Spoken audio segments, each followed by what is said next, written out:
It's so rare for leaders in any sector of industry, the not-for-profit world like me, to have the opportunity to stop, reflect with peers about your own approach to leadership, your own performance. There was so much energy and expectations in a positive sense in the room, and I could feel that all of us had been looking forward to join. Everyone seems to be really ready to engage and kind of dive in and see what the week would bring.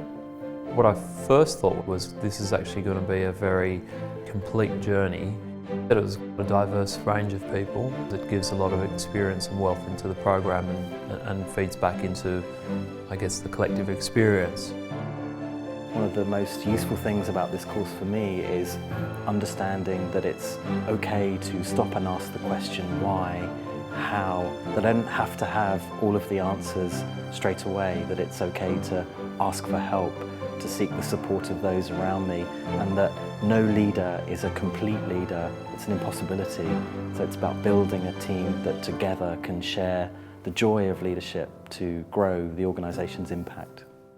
Whilst we understand and learn all the theory through the lectures, the group sessions puts it all into context, and you see the other group members opening up and discussing their challenges. It's really interesting to see that they come with a certain expectation of where their journey's supposedly going to end, but that all of a sudden gets flipped on its head and they discover that's not necessarily the journey that they chose.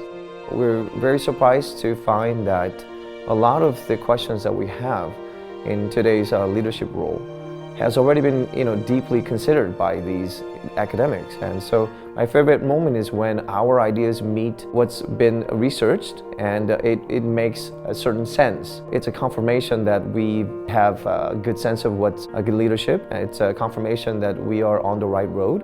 I have listened to intelligent, very smart people throughout the week, and each brought in an element for our way of doing business, how to optimize our business.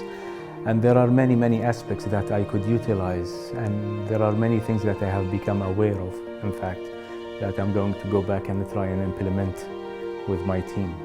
Bouncing your challenges as a female leader against some of the males that you're not necessarily working with them, but you're working with similar profiles, and here you can do it in an open environment, is actually really rewarding. So I'm glad that I chose this, and I think as a female leader, it's highly rewarding to come to a mixed program like this one, with the individual focus mixed with the collective one.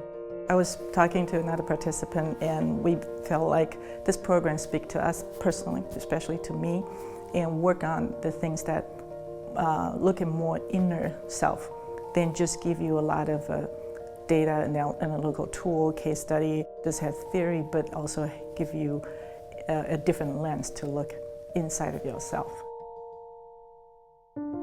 I think I've really enjoyed the opportunity to sit with a peer group, to hear from them directly about how they perceive the challenges I face in my leadership role, their perspectives, which are very diverse across continents, across sectors, across industry, are really enabling me and equipping me to think in quite radical and new ways about how I can apply those insights in my own work. There's been a lot of input from the team here at Oxford, and that input has made me think very differently about leadership, and obviously the completeness or incompleteness of leadership, and how working in a team in a dynamic environment, but also bringing the team together and aligning the team has been an insight for me. I think I wouldn't have chosen the same outcomes that I will now choose having gone through this program.